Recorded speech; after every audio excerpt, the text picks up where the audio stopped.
Students, આજના આપણા લેક્ચરમાં આપણે ડિસ્કસ કરવાના છીએ અંડર કેપિટલાઇઝેશન. અત્યાર સુધી આપણે કેપિટલાઇઝેશન શું છે અને ઓવર કેપિટલાઇઝેશન વસ્તુ જોઈ હતી કે ઓવર કેપિટલાઇઝેશન શું છે, એના કોઝિસ, એના રીઝન અને કઈ એની રેમેડીઝ, એ બધી વસ્તુ આપણે ડિસ્કસ કરી લીધી. જો એ વસ્તુ તમને માઇન્ડમાં ક્લિયર હશે તો અંડર કેપિટલાઇઝેશન એનું ડાયરેક્ટ ઓપોઝિટ જ છે. તો એ વસ્તુ એકવાર માઇન્ડમાં ક્લિયર કરી લેજો કે ઓવર કેપિટલાઇઝેશન શું છે. તો એ ક્લિયર હશે તો આ સાવ ઇઝી બની જશે તમારા માટે. ચલો જોઈએ શું છે અંડર કેપિટલાઇઝેશન. તેમાં કીધું છે under capitalisation is a situation where a company has a lesser capital compare to earning. હવે યાદ કરો ઓવર કેપિટલાઇઝેશનમાં શું હતું, એ કેને કહેવાય? ઓવર કેપિટલાઇઝેશનની સિચ્યુએશન એવી હતી કે જ્યારે કંપની પાસે વધુ હશે કેપિટલ, કેની કમ્પેરિઝનમાં? અર્નિંગ લો હશે એની કમ્પેરિઝનમાં કેપિટલ જ્યારે હાઈ હશે એને કહેવાશે ઓવર કેપિટલાઇઝેશન. તો અંડર કેપિટલાઇઝેશન એનાથી સીધું ઊંધું. એમાં શું કીધું છે? અંડર કેપિટલાઇઝેશન એવી એક સિચ્યુએશન છે કે જેમાં કંપની પાસે કેપિટલ ઓછી છે, અંડર એટલે ઓછી, બરોબર?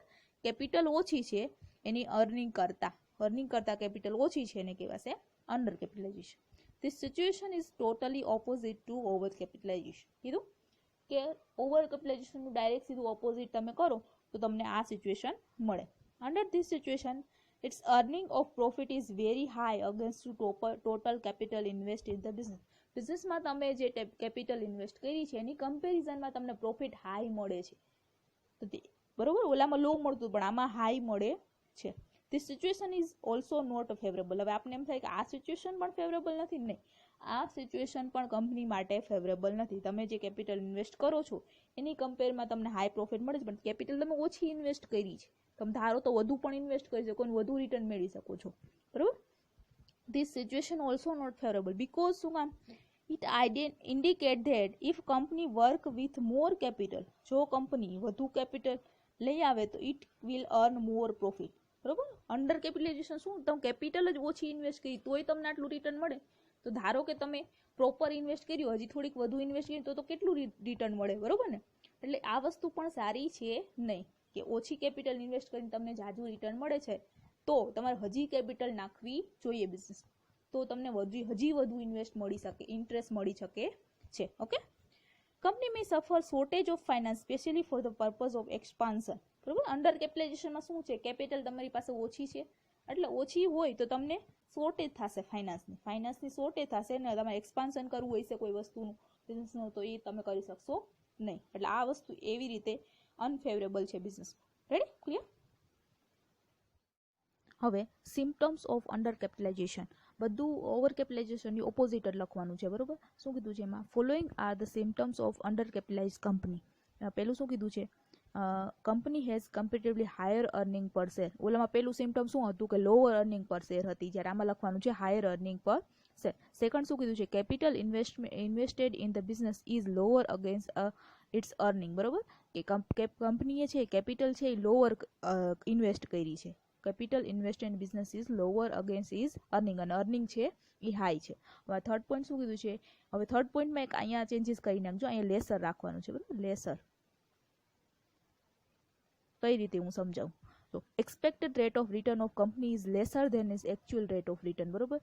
કંપનીને છે કંપનીએ ઓછું કર્યું હતું પણ સામે એને રિટર્ન હંમેશા હાઈ મળે છે. એટલે કે expected rate of return of company is lesser than is actual rate of return. Company expect low કર્યું પણ સામે એને રિટર્ન વધુ પડતું મળે છે. આ એક એનું સિમ્પટમ થયું. અને ફોર્થ શું કીધું છે?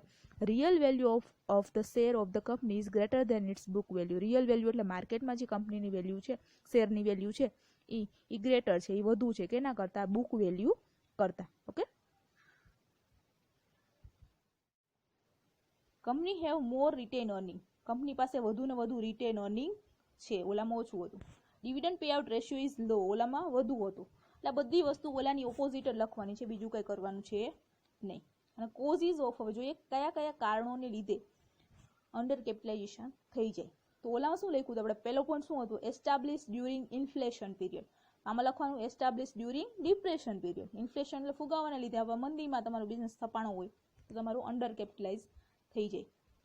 Depression is a totally opposite situation than inflation, where a price of land and building, plant and machinery, etc. is too low. The company which is established during the depression may have advantages of purchase fixed asset as lower price, બરોબર? જે company છે establish થઈ હોય ડિપ્રેશનમાં તો ત્યારે બધી વસ્તુના પ્રાઇસ લો જ હશે તો એને જે કંઈ પણ ફિક્સ એસેટ મળી છે, લેન્ડ એન્ડ બિલ્ડિંગ, મશીનરી, બધી વસ્તુ લોવર પ્રાઇસ એને મળી છે, એટલે એને કેપિટલ ઓછી ઇન્વેસ્ટ કરવી પડી હશે. So the capital requirement during the depression is low. This will result into imbalance asset and capital at the time when depression period get over. હવે depression period over થઈ જાય પછી imbalance થઈ જાય. એટલે પહેલું રીઝન શું હોઈ શકે અંડર કેપિટલાઇઝેશનનું, કે તમારો બિઝનેસ છે એસ્ટાબ્લિશ થયો છે ક્યારે, જ્યારે ડિપ્રેશન પીરિયડમાં, તો તમારે બધી એસેટની વેલ્યુ ત્યારે ડાઉન જ હશે, એટલે તમે ઓછું પેમેન્ટ કર્યું છે, એટલે કેપિટલ લો ઇન્વેસ્ટ થઈ છે. રેડી? સેકન્ડ શું કીધું છે? Under estimation of the earning. તમે અર્નિંગ છે એ જ અંડર એસ્ટિમેટ કરી છે. At the time of establishment of the business, શું કીધું છે? At the time of establishment of business, promoter may have underestimate earning. તમે અર્નિંગ ઓછી એક્સપેક્ટ કરી છે, એના કરતાં વધુ અર્નિંગ વધુ થવા માંડી. મેં એક્સપેક્ટ ના કર્યું કે આટલો બધો બિઝનેસ ગ્રો થશે, એટલે તમે થોડીક જ કેપિટલ એમાં ઇન્વેસ્ટ કરી હોય, એવું પણ બની શકે. તો at the time of establishment of business, promoter may have underestimate the earning. Forecasting of the income of the business would underrated. Forecast તમે લો કરી છે ઇન્કમ તમારી. As a result, business would be started with the lower capital. એટલે એના કારણે તમે lower કેપિટલથી business start કરી કે ભાઈ એટલું બધું રિટર્ન મળવાનું છે નહીં, એવું તમે વિચારીને સ્થાપના કરી હોય, તમે લોઅર કેપિટલ ઇન્વેસ્ટ કરી, પણ એકચ્યુઅલમાં રિટર્ન તમને હાઈ મળવા માંડ્યું, તો તમારી અંડર કેપિટલાઇઝ થઈ જાય છે. Okay, when the company get income higher than its estimate, under capitalization will occur. Underestimation of earning is unintentional error. બરોબર? એટલે અંડર એસ્ટિમેશન એટલે તમે અંડર એસ્ટિમેટ કર્યું છે તમારો પ્રોફિટ, કે ભાઈ ઓછો જ થશે, અંડર એસ્ટિમેટ કર્યો છે, તો એ અનઇન્ટેન્શનલ, તમે ત્યારે ઇન્ટેન્શન એવું હોય નહીં, બરોબર? તો અનઇન્ટેન્શનલ એરર એને કહેવાય. ઓકે, એટલે બીજો પોઈન્ટમાં શું હતું? અંડર એસ્ટિમેશન ઓફ અર્નિંગ, એટલે તમારું અર્નિંગનું એસ્ટિમેશન જ તમે લો કર્યું છે, જ્યાં રિયલમાં તમે ગયા છો તો રિયલમાં અર્નિંગ તમારી હાઈ થઈ છે. ઓકે, પછી અનએક્સપેક્ટેડ ગેઇન, ક્યાંકથી તમે જ્યાં એક્સપેક્ટ નથી કર્યું એવું ગેઇન તમને થઈ ગયું છે, ફાયદો થઈ ગયો છે. અનએક્સપેક્ટેડ ગેઇન કેસ ઓફ બે ટાઈપનું હોઈ શકે છે. First, sudden increase in demand due to external factor. ઘણીવાર એવું થઈ જાય કે તમારી કંપની જે પ્રોડક્ટ છે એની ડિમાન્ડ છે અચાનક વધી જાય. Sudden increase in demand due to external factor. For example, at the time of demonetisation there was sudden increase in transaction of online payment. બરાબર? જ્યારે એક્ઝામ્પલ આપ્યું છે કે જ્યારે ડીમોનેટાઇઝ થયું, તો ડીમોનેટાઇઝ થયું એ આપણે કોઈને ખબર હતી નહીં કે થવાનું છે, એ અનએક્સપેક્ટેડ જ હતું. તો ડીમોનેટાઇઝેશન વખતે શું થઈ ગયું કે sudden increase in the transaction, online transaction ઘણા બધા વધવા માંડ્યા. તો પેટીએમ છે, ફ્રી ચાર્જ છે, એ બધી કંપની છે એનો બેનિફિટ મળવા માંડ્યો છે. એટલે એ બધી કંપની છે એની પ્રોડક્ટ છે એની ડિમાન્ડ વધવા માંડી, તો એ અનએક્સપેક્ટેડ પ્રોફિટ થયો ને એ લોકો માટે, અનએક્સપેક્ટેડ ગેઇન થયું. એટલે જ્યારે સડન તમારી ડિમાન્ડ વધી જાય, જે તમે એસ્ટિમેટેડ નથી કરી, ત્યારે પણ તમને અંડર કેપિટલાઇઝેશનનો ફાયદો મળે છે. Sudden is unexpected any gain, તો business transaction is very lower price of raw material, patent require at low cost etcetera. બરોબર? બીજું શું હોઈ શકે? સેકન્ડ, બીજો ફાયદો શું હોઈ શકે? પહેલો આપણે જોયું સડન ઇન્ક્રીઝ ઇન ડિમાન્ડ, તમે એક્સપેક્ટ નથી કર્યું, તમારી પ્રોડક્ટ છે એ માર્કેટમાં એની ડિમાન્ડ એની વધવા માંડી. અને બીજું શું? Second is unexpected any gain in business transaction. કોઈ પણ બિઝનેસ ટ્રાન્ઝેક્શન તમે કર્યું એમાં અચાનક કંઈક ફાયદો થયો, like very law price of raw material. Raw material તમે રેગ્યુલર જે પ્રાઇસે પરચેસ કરતા હતા એના કરતાં અચાનક તમને ઓછા પ્રાઇસે તમને રો મટીરિયલ મળી ગયું. પછી patent acquire at low cost, જે કંઈ પણ વસ્તુ તમારે બિઝનેસને રન કરવા માટે જોતી હતી એ બધી ઓછા પ્રાઇસે તમને મળવા માંડી, એટલે એ વસ્તુનો તમને ફાયદો થયો છે, એટલે સામે રિટર્ન વધુ મળ્યું. In both cases the earning will increase at a very faster rate. એટલે આ બેમાંથી કોઈ પણ કેસ થાય તો કંપનીની અર્નિંગ છે એ વધવા માંડે છે. As a result there is under capitalisation will occur. Okay, તો એના લીધે અંડર કેપિટલાઇઝેશન થાય છે. પછી એના પછીનું શું કીધું છે? Strict dividend policy. તમે ડિવિડન્ડ એટલું પે નથી કરતા, એટલે તમારી પાસે તો રિટેન અર્નિંગ છે જ, રિટેન અર્નિંગ વધુ પડતું વધી ગયું છે, એટલે એ તમે એનું યુટિલાઇઝ કરો છો, એટલે એ રીતે તમે ફાયદામાં રહ્યો છો. Strict dividend policy is also termed as conservative dividend policy. બરોબર? તો સ્ટ્રિક્ટ ડિવિડન્ડ પોલિસીને શું કહેવાય? કન્ઝર્વેટિવ ડિવિડન્ડ પોલિસી પણ કહી શકાય. In which company pay lesser amount of dividend. Strict dividend પોલિસીમાં શું કરશે, કન્ઝર્વેટિવમાં શું કરશે, ડિવિડન્ડ લેસ પે કરશે. Okay, dividend amount to shareholder is less and retain earning large. તો ડિવિડન્ડ જ્યારે તમે ઓછું કરો છો તો રિટેન અર્નિંગ વધવાનું છે, કેમ કે પ્રોફિટનો બે જ યુટિલાઇઝ કરી શકો છો, કાં તો ડિવિડન્ડ ને કાં તો રિટેન. ડિવિડન્ડ તમે ઓછું કરો છો તો રિટેન અર્નિંગ તમારું વધી જશે. Written large part of profit with it. The purpose of strict dividend policy is to use retain earning in specific renewal, replacement, expansion situation. બરોબર, તો પર્પઝ, આનો હેતુ શું હતો સ્ટ્રિક્ટ ડિવિડન્ડ પોલિસીનો? તમે સ્ટ્રિક્ટ ડિવિડન્ડ પોલિસી ફોલો કરી તેનું reason શું હતું? તો કે રિટેન અર્નિંગ, વધુ પડતું રિટેન અર્નિંગ જનરેટ કરવા માટે અને એને પછી યુઝ કરવા માટે. કેના માટે? રિન્યુઅલ માટે, રિપ્લેસમેન્ટ માટે, expansion of the situation like renewal, replacement, expansion etcetera. બરાબર, આ બધી વસ્તુમાં તમે યુટિલાઇઝ કરવા માટે તમે રિટેન અર્નિંગ વધુ કર્યું છે.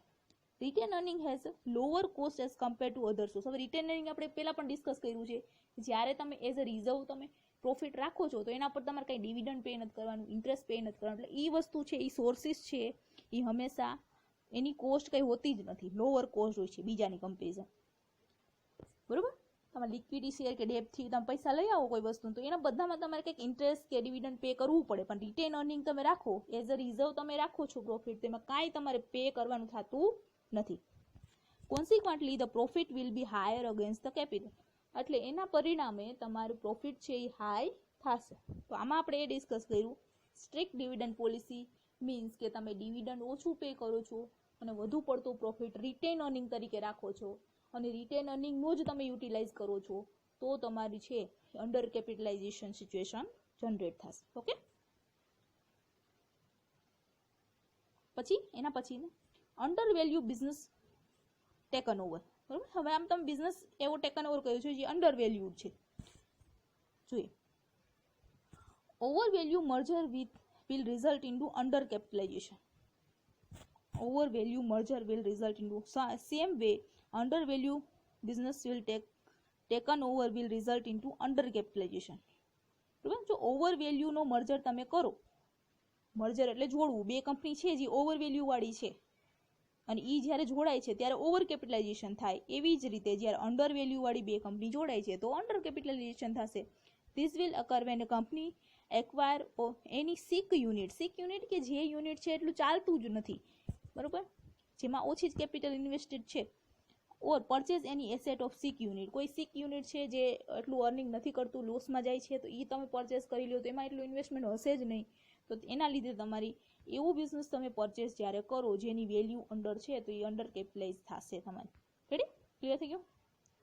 પછી એના પછીનો પોઈન્ટ સીધું છે હાયર લેવલ ઓફ પ્રોડક્ટિવિટી. તમારી પ્રોડક્ટિવિટી હાઈ છે. Any changes in production policy of the company will changes its productivity. કોઈ પણ તમે ચેન્જીસ લઈ આવો પ્રોડક્શન પોલિસીમાં, એના લીધે પ્રોડક્ટિવિટી વધે છે. Like increase in production shift, changes in machinery, changes in production process. કઈ રીતે તમે એફિશિયન્સી ઇમ્પ્રૂવ કરી છે કે નવી મશીનરી લઈ આવ્યા છો કે પછી પ્રોડક્શન પ્રોસેસ છે એને ઇમ્પ્રૂવ કરી છે, અપડેટ કરી છે, તો એના લીધે તમારી પ્રોડક્ટિવિટી વધે છે, અને વધે છે તો એના લીધે તમે હાઈ પ્રોફિટ અર્ન કરી શકો છો. When the productivity increase, it will lead to increased earning of the company. This change was not estimated in initial period. એટલે સ્ટાર્ટિંગમાં તમે એનું એસ્ટિમેશન ના કર્યું હોય પણ પછી તમે ઇમિડિયેટ લઈ આવ્યા આવો ચેન્જીસ, તો એના લીધે પ્રોડક્ટિવિટી ઇમ્પ્રૂવ થાય.